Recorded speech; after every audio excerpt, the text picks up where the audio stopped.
Assalamualaikum warahmatullahi wabarakatuh. Sabahul khair, kaifa halukum? Semoga antum semua masih dalam keadaan sehat ya. Hari ini kita akan belajar tema 3 subtema 2, muatan PPKN. Sebelum belajar, marilah kita awali dengan lafal basmalah. Bismillahirrahmanirrahim. Tolong menolong, gotong royong, dan hidup sederhana. Adapun tujuan pelajaran kita pada hari ini yaitu yang pertama, siswa dapat menyebutkan arti penting tolong menolong. Yang kedua, siswa dapat memahami arti penting bergotong royong. Dan yang ketiga, siswa dapat memaparkan arti penting hidup sederhana dengan tepat.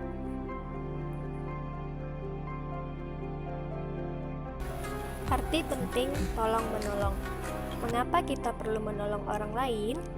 Karena dengan menolong orang lain, kita sudah membantu meringankan orang-orang yang sedang mengalami kesusahan atau kesulitan. Selain itu, dengan tolong-menolong kita akan menciptakan kerukunan, serta akan menimbulkan suasana yang tentram dan damai, dan dapat memperkuat persaudaraan.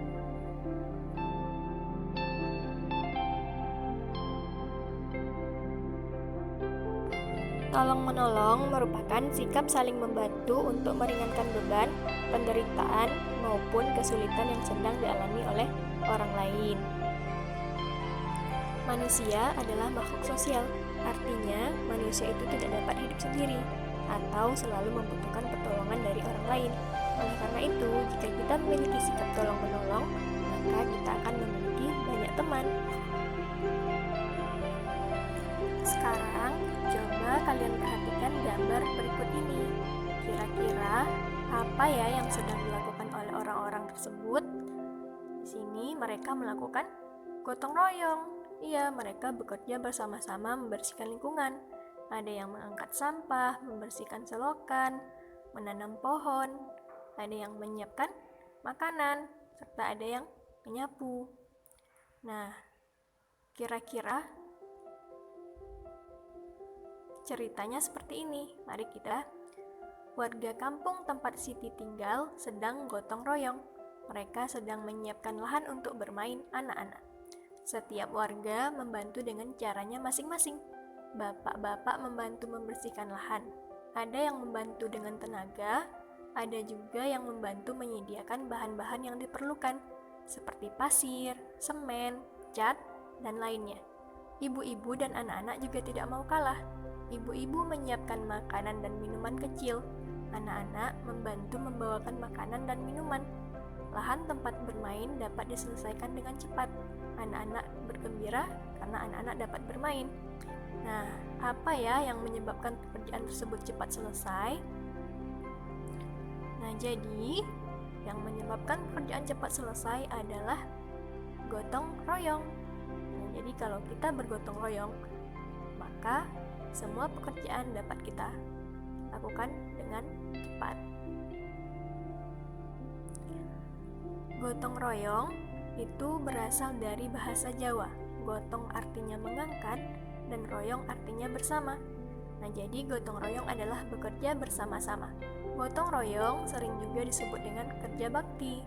Prinsip dasar gotong royong dan saling membantu atau tolong menolong. Gotong royong merupakan ciri khas bangsa Indonesia.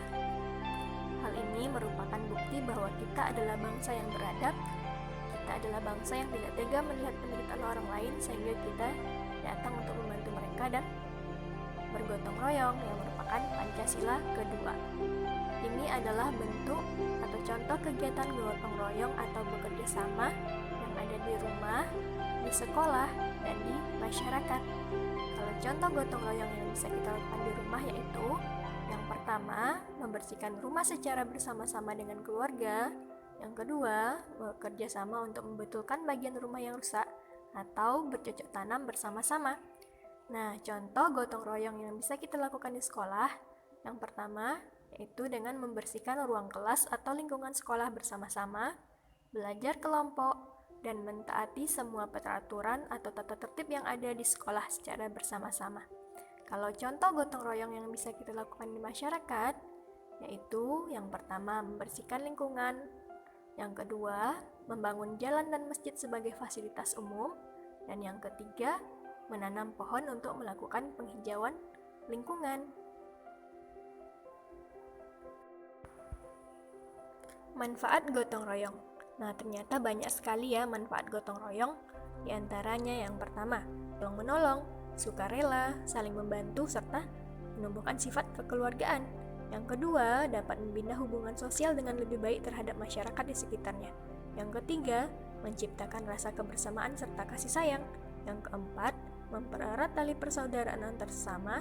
Yang kelima, meringankan pekerjaan serta mempercepat penyelesaian pekerjaan. Dan yang keenam, menciptakan rasa rukun atau tentram. Nah, berikutnya kita akan belajar tentang hidup sederhana. Apa sih yang dimaksud dengan hidup sederhana? Hidup sederhana itu adalah hidup yang sesuai dengan kebutuhan atau hidup yang tidak berlebih-lebihan dalam menggunakan harta. Mengapa kita perlu menerapkan sikap sederhana dalam kehidupan sehari-hari? Nah, karena dengan sikap sederhana atau hidup sederhana dapat mengajarkan melatih seseorang untuk hidup disiplin dan cermat dalam menggunakan uang. Tapi bukan berarti pelit atau penuh perhitungan ya, tetapi menggunakan seperlunya saja tanpa menghamburkan atau terlalu menghemat pengeluaran. Manfaat bersikap sederhana dalam kehidupan sehari-hari. Nah, yang pertama, kita akan senantiasa bersyukur dengan apa yang kita miliki. Yang kedua, memiliki toleransi dan suka berbagi. Yang ketiga, lebih mengutamakan kebutuhan bukan keinginan. Dan yang keempat, hidup apa adanya. Kelima, memiliki tabungan. Keenam, menjadi tidak mudah berhutang. Dan hidup lebih tenang karena tidak diperbudak oleh keinginan. Nah, contoh hidup sederhana dalam kehidupan sehari-hari. Yang pertama, tidak berlebih-lebihan dalam makan dan minum, tidak berlebihan dalam berpakaian, menggunakan barang atau elektronik yang masih bisa digunakan. Yang ketiga, tidak pamer dengan kendaraan yang kita miliki. Dan kelima, rajin menabung. Yang keenam, suka berbagi dengan orang lain. Yang ketujuh, tidak mementingkan keinginan, melainkan mendahulukan kebutuhan. Ke-8, belanja sesuai dengan kebutuhan saja. Dan masih banyak lagi ya contoh hidup sederhana.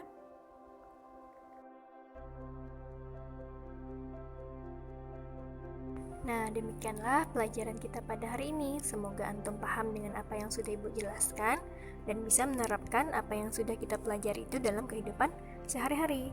Kita tutup pelajaran kita hari ini dengan lafal hamdalah. Alhamdulillahirabbil alamin. Assalamualaikum warahmatullahi wabarakatuh.